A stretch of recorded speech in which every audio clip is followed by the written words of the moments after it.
ஆண்டு நடக்க போகுது. அற்புதம் அதிசயம் இந்த ஆண்டு நடக்க போகுது.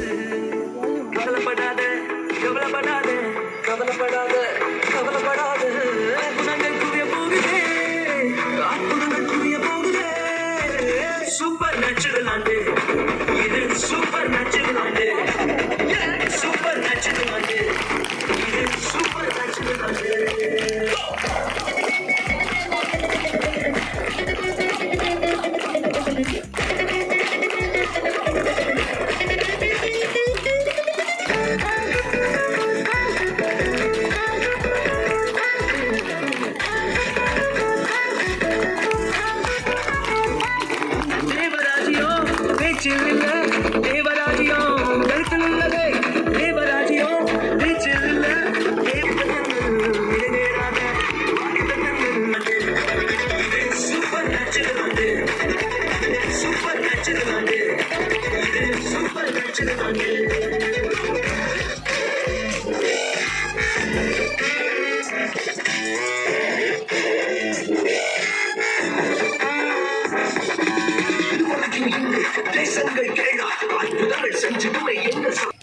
What a great performance.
ఇవాళ మా చర్చిలో క్రిస్మస్ జరుగుతుంది.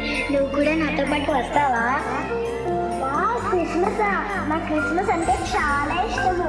కేక్స్, స్టార్స్, క్రిస్మస్ ట్రీస్ ఎంత బాగుంటాయో. నాకు క్రిస్మస్ అంటే చాలా ఇష్టము. అయ్యో షైనీ, క్రిస్మస్ అంటే కేక్స్, స్టార్స్, క్రిస్మస్ ట్రీస్ అది మాత్రమే కాదు, ఏదో పుట్టినరోజు కూడా. అవును కదా, నన్ను ఇంతవరకు ఎవరు క్రిస్మస్ సెలబ్రేషన్స్కి పిలవలేదు. నేను కూడా అలాంటి క్రిస్మస్ సెలబ్రేషన్స్కి వెళ్ళలేదు. ఇప్పుడు నువ్వు పిలిచావు కదా, నేను తప్పకుండా వస్తాను. అయితే కదా, క్రిస్మస్కి ఇప్పుడు ప్రజెంట్ చేస్తున్నారు. నీకు క్రిస్మస్ గురించి పూర్తిగా అర్థమవుతుంది. దేవదూత గలిలయలోని నజరేతు అను ఊరిలో దావీదు వంశస్థుడైన యోసేపు అను ఒక పురుషునికి ప్రదానం చేయబడిన కన్యక యొద్దకు దేవుని చేత పంపబడెను. ఆ కన్యక పేరు మరియా. దయాప్రాప్తురాలా, నీకు శుభము, ప్రభువు నీకు తోడై ఉన్నాడు. ఈ శుభవచనం ఏమిటో? మరియా, భయపడకుము, దేవుని వలన నీవు కృప పొందితివి. ఇదిగో, నీవు గర్భము ధరించి కుమారుని కని, నేను పురుషుని ఎరుగని దానిని. ఇది ఎలా జరుగును? పరిశుద్ధుడు ప్రభు దాసురాలను రహస్యముగా సంగతులను ఆలోచన చేయుచు నిద్రించుచుండెను. అప్పుడు గాబ్రియేలు దూత స్వప్నమందు,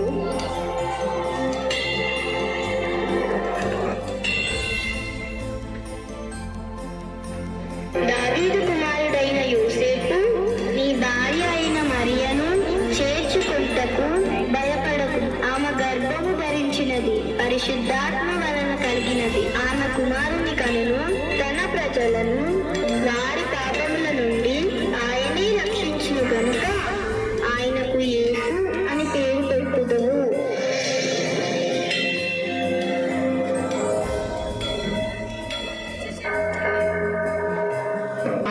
చేర్చుకున్నాను.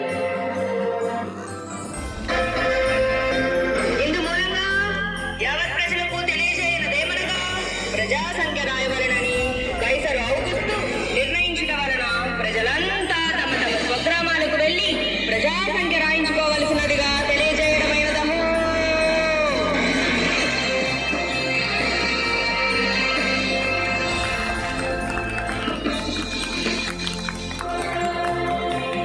యోసేపు దావీదు వంశంలోను గోత్రముల్లోను పుట్టినవాడు కనుక తనకు బాల్య ప్రదానము చేయబడి గర్భవతి అయి ఉండిన మరియతో కూడా ఆ సంఖ్యలో వ్రాయబడుటకు గలిలయలోని నజరేతు నుండి యూదయలోని బెత్లెహేము అనబడిన దావీదు ఊరికి వెళ్ళెను. ఎవరు మీరు? ఏం కావాలి? అమ్మా, నా భార్య నిండు చూడాలి. మీ ఇంట్లో కొంచెం స్థలం ఇస్తారా? ఈ రాత్రికి ఉండి వెళ్ళిపోతాం. క్షమించండి అయ్యా, మేమే చాలా మంది ఉన్నాము, మా ఇంట్లో మీకు స్థలం లేదు.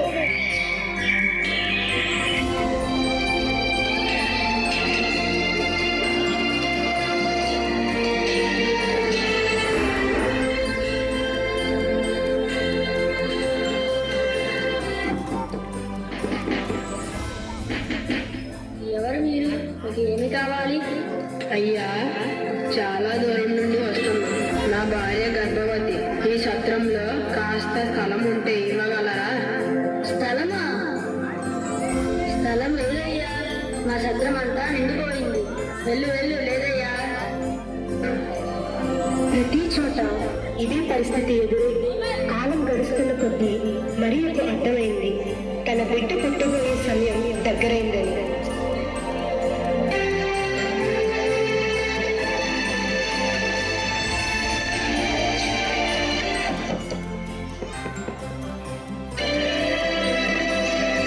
ఎవరు మీరు? మీకేం కావాలి? అమ్మా, చాలా దూరం నుంచి వస్తున్నాం. అలసిపోయి ఉన్నాం. నా భార్య నిండు చూలాలు. రాత్రికి మీ సత్రంలో కోస్త స్థలం ఉంటే ఇవ్వగలరా? స్థలమా? స్థలము లేదయ్యా. అయ్యా, ఒక్క నిమిషం. మా సత్రంలో స్థలం లేదు, కానీ ఈ రాత్రికి మా పాకలో విశ్రాంతి తీసుకోవచ్చు. అది మీకు అంటాను అయినా స్థలం కాదు, కానీ బహుశా మీకు ఆధారముగా ఉంటుంది. ధన్యవాదములు. ఈ దినములలో యూదా దేశం ఏం చేస్తున్నారు?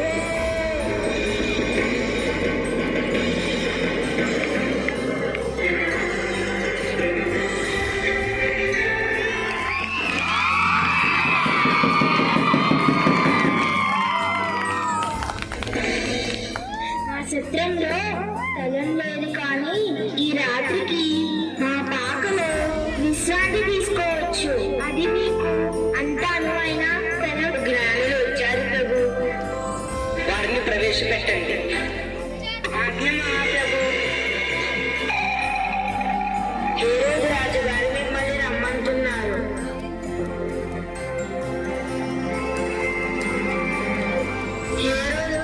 యోధుల రాజుగా పుట్టినవాడు ఎక్కడున్నాడు? తూర్పు దిక్కున మేము ఆయన నక్షత్రము చూచి ఆయనను పూజింపవచ్చును. దయచేసి మాకు తెలియజేయండి. జ్ఞానులారా, మీరు వేచి ఉండండి. భక్తులారా, శాస్త్రులను పండితులను సమకూర్చండి. చిత్తం మహాప్రభు.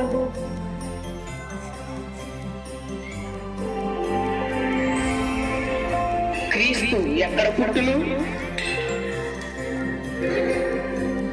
గ్రంథాన్ని పరిశీలించి చెబుతాను ప్రభు, కాస్త సమయం ఇవ్వండి.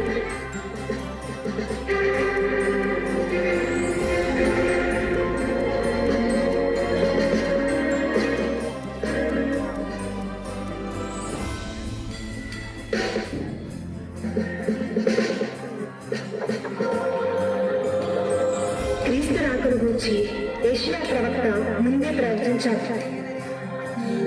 దేవుడు ముందుగానే యెషయా ప్రవక్త ద్వారా చెప్పించిన ప్రవచన. కాబట్టి ప్రభువు దాని యొక్క సూచన మీకు చూపును.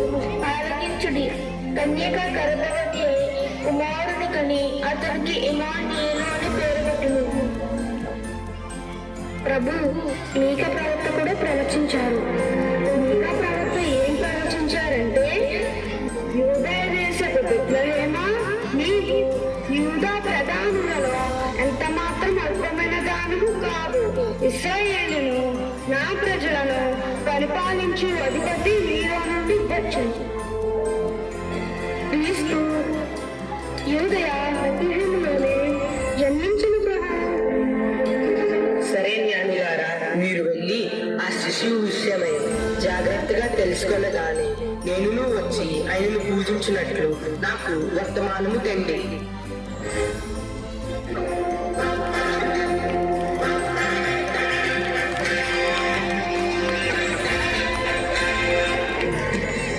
ఏమిటి?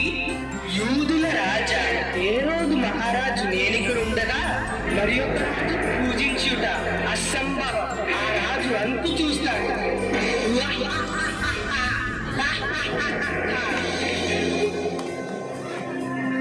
పొలంలో ఉండి తమ మందను కాచుకొని చుండగా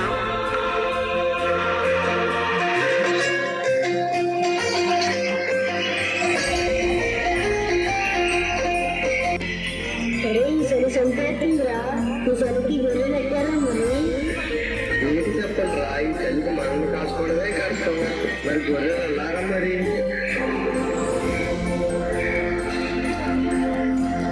భయపడుతుంది.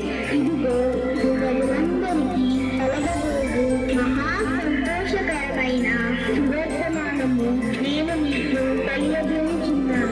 దావీదు పట్టణమందు మీరు రక్షకుడు మీ కొరకు పుట్టి ఉన్నారు. ఈయన ప్రభువైన క్రీస్తు. ఇదే మీకు ఆనవాడు. ఒక శిశువు పొత్తి గుడ్డలతో చుట్టబడి ఒక తొట్టెలో పండుకొని ఉండుట మీరు చూచెదరు.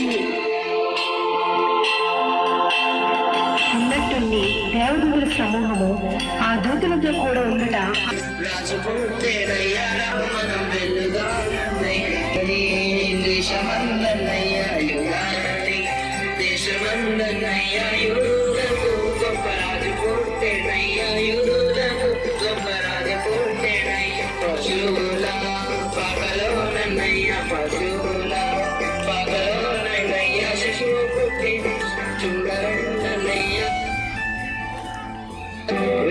మన కోసం రక్షకుడు పుట్టాడని రా, రండ్రా రండి చూద్దాం రండ్రా. పదండి పదండి రా చూద్దాం పదండి. హేరోదు రాజు దగ్గర నుండి తూర్పు దేశపు జ్ఞానులు ప్రయాణం మొదలుపెట్టారు. వారు వెళ్తుండగా ఆకాశంలో ఒక వింత నక్షత్రం ప్రకాశించింది. ఆ నక్షత్రం వారిని బెత్లెహేమునకు నడిపించింది. ఆ నక్షత్రం వారికి ముందుగా నడిచి శిశువు ఉన్న చోటికి వచ్చి నిలిచింది. వారి లోపలికి వచ్చి తల్లి అయిన మరియను బాలుడైన యేసును చూశారు.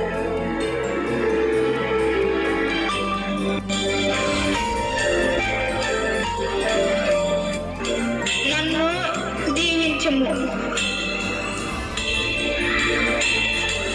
రాజులకు రాజా, నేను నిన్ను పూజించడానికి తెచ్చిన ఈ బోళమును స్వీకరించి నన్ను ఆశీర్వదించుము. సర్వలోక రక్షక, ఈ స్వచ్ఛమైన సామ్రాణిని అంగీకరించి నన్ను కరుణించుము.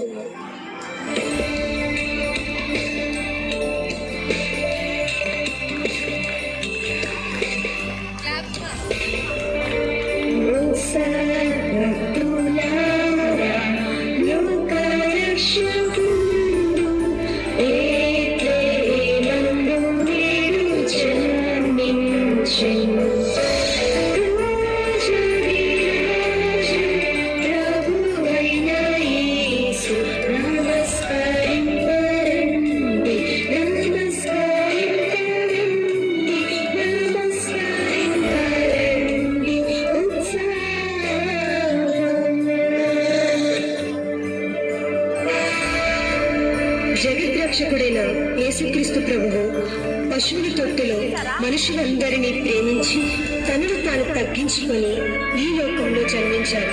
క్రిస్మస్ అనేది యేసుక్రీస్తు ప్రభు యొక్క ప్రేమను, ఆయన ఈ లోకానికి అందించే రక్షణను, ఆయన తగ్గించుకున్న విధానాన్ని మనందరికీ కూడా తెలియజేసే పండుగ. అందును బట్టి క్రిస్మస్ జరుపుకుంటున్న మనమందరం క్రీస్తు ప్రేమను అనేక మందికి పంచేవారుగా సంసిద్ధులవుదాం.